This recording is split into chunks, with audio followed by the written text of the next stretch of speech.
Sony, you magnificent bastards. I can't believe how hard it actually is for me to stand here and try to record this video. This is actually my fourth take. It just tells you how bad of a YouTuber I am. Sony's conference was, granted, it seems like every single stream I went to had its problems for a little while there. You've probably seen social media. You may have heard already. If you're a gamer, then you probably already know this. But the PS4, as it stands right now, is the clear choice for console gaming. Alright, so let's get the big stuff out of the way, then we'll talk games. So, what are we working with here? The big showstopper. Used games and how they're going to work.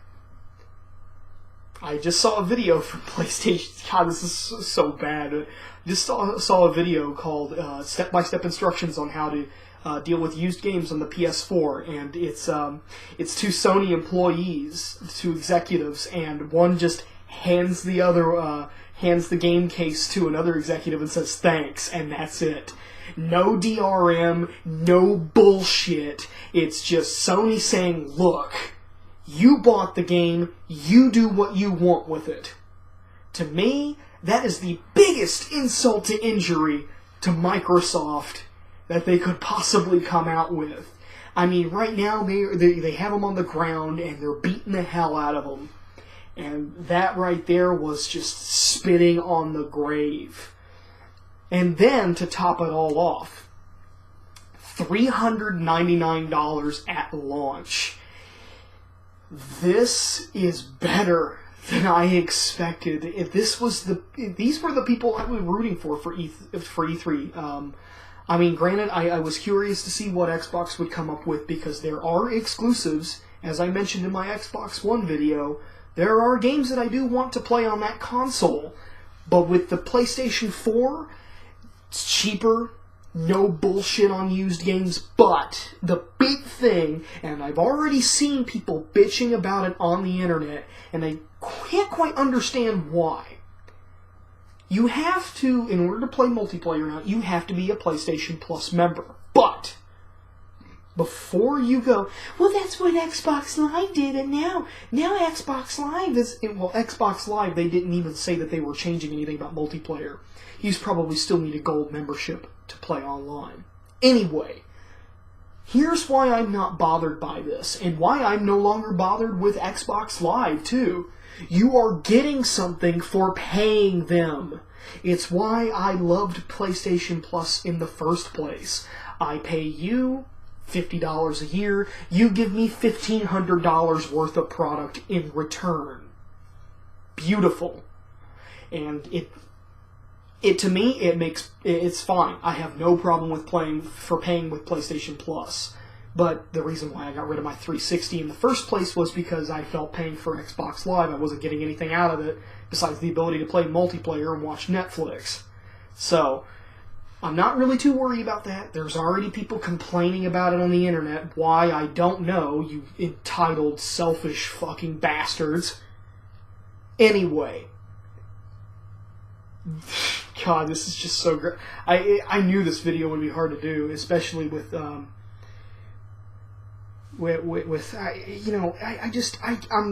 awestruck right now at just how much of a slap to the face this was. $399 compared to Xbox One's $499. No bullshit about used games. Still some things that I want clarification on, though. You have this PlayStation camera system. As far as we know, there have been no patents filed with Sony, but is it required to always be connected to the console? And that's a big concern for me. It's a privacy issue. I don't like having. I don't like the fact that somebody could potentially look through even this camera that I'm using right now, which is hooked up to my laptop recording this. I don't like the fact that somebody could potentially peek through it and see what I'm doing, what games I'm playing, have facial recognition software. audio recognition software. That to me is just too Big Brother-ish for me. It's not my thing.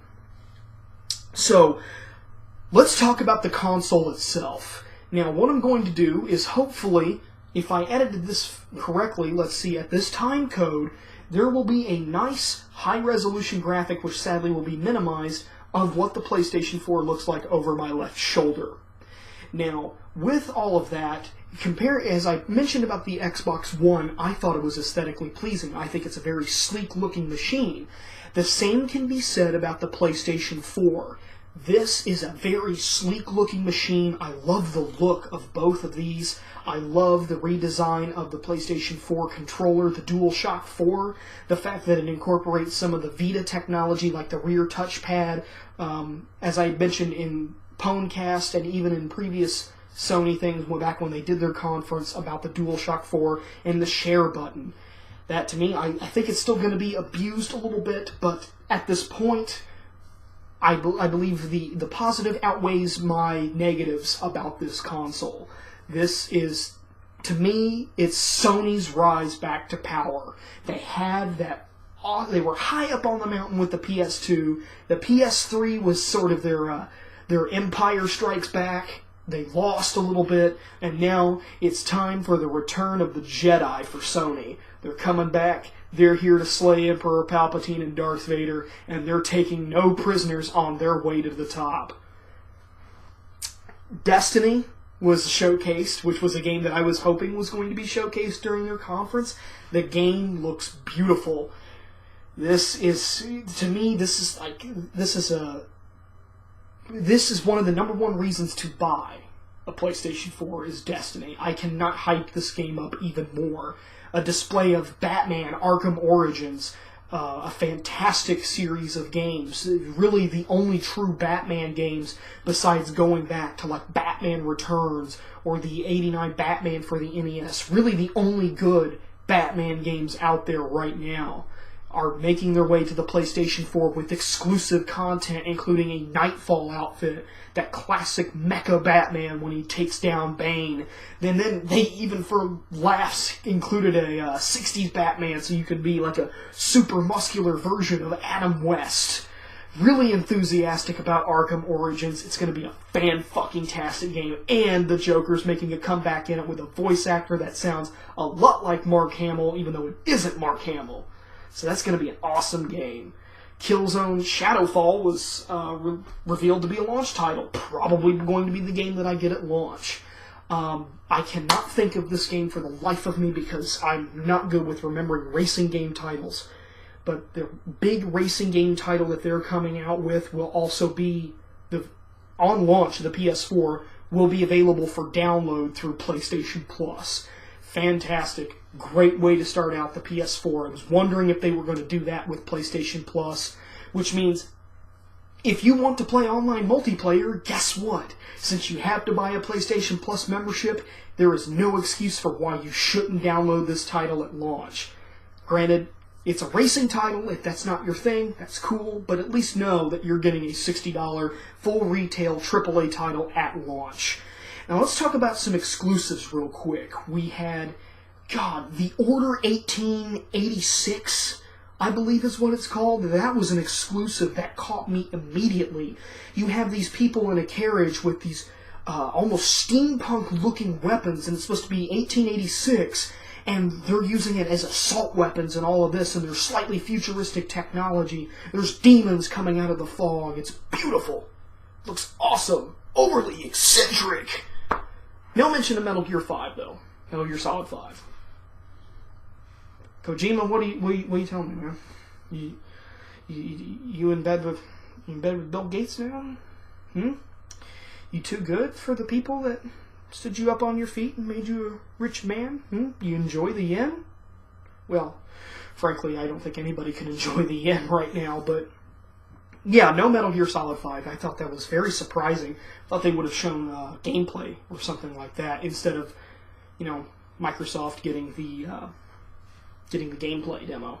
I mean, not gameplay, but the 6-minute trailer, which is a 9-minute trailer, is going to show up tomorrow. Can't wait to see that because I'm like, oh, Metal Gear fanboy. So, After all of that, Diablo 3, of course, making another appearance, saying, well, we're going to be on the PS3 and PS4. Cool. Well, I don't know. I might buy it. Who knows? The thing that really got me was their cloud infrastructure talk. I'm glad that they went in and clarified this with streaming games. And they said that at launch they will be able to stream some of the greatest hits of PS3. Now, my concern about this is that with cloud gaming, with internet connections the way that they are, is there going to be a decline in quality depending on your internet connection? How is this going to work? I'm brand new to the concept of cloud gaming. I can't quite fathom yet unless I see it in action. That was something I was hoping to see, because I'm not that familiar with the concept of cloud gaming other than you can stream games from the almighty, all-magical cloud. So many great titles. The indie presentation was probably my favorite part. They have all of these guys up here playing their games, playing games that they developed, along with many others at their respective studios. This was, even though Microsoft barely touched on it, saying, yeah, we got a few indie guys, this was Sony saying, look, you're an indie developer, we have this beautiful thing right here, we've got the PS4, we want you to make games for us, here's some awesome indie games that will be coming out to you not too long after launch and at launch, 3 of which will be PS Plus free downloadable titles. It was great. It was a great presentation. It was a lot more livelier than Microsoft's. That's probably the reason why I'm a little bit more excited, is because that mood that they conveyed was rubbing off more on me than Microsoft going, and here is Quantum Break. Whereas Sony was out here like, I'm pleased to announce Batman Arkham Origins. But not too lively like the Ubisoft press conference where they were telling bad jokes. There were a few jokes here and there, including some jabs at Microsoft, which was nice. Loved that touch. This, to me, is going to be... There's no contest at this point. I believe that the PS4 will lead the way in console gaming until they're eventually phased out, like the next 20 years, probably. However, there was a moment which I think will go down in E3 history as being just as bad as the PS3 price announcement, and that was Assassin's Creed 4's Black Flag presentation. That was extremely embarrassing. I feel so sorry for the guy standing up there and trying to play this game and then to have it crash on him. I can't even imagine what must have been going through his head right there, and that raises my concern back to cloud gaming. Is that how it's going to be with cloud gaming? If that's the case, I'm not really that interested. I think I'll just keep buying physical copies of my games. But the standing ovation that Sony received during their used game announcement was great. I didn't hear much about the Vita, though, other than, of course, through Wi-Fi, PS4 titles, be able to play them. I can play Battlefield 4 on the can, which sounds fucking awesome. It's going to be sweet. It's like what the Wii U's doing with their tablet. Say somebody wants to watch TV. Cool. I'll pull out my Vita and I'll start playing Destiny while you watch your television show, while you watch the world news. It's awesome. Just better quality. Better looking, more awesome games compared to the Wii U, at least as it stands right now. With 48 announced titles right now compared to Microsoft having like in mid-20s, I think, or maybe even 30 at this point, it's clear that Sony has mostly learned from their mistakes and are trying to reclaim their throne from Microsoft, who for a little while during this current generation had been having a major foothold in their market. But I think that when it comes to holiday this year, I think the PS4 is going to vastly outsell the Xbox One. We'll have to wait and see. The future is not set. There is no fate but what we make for ourselves, because the Terminator is awesome. I'm rooting for the PS4. I want to buy one at launch, and I guarantee you if I buy one at launch, you guys will be the first one to know. Phantasm Mask here, going to take a long-awaited nap or play Fallout New Vegas, I'm not sure yet, and I'm signing off.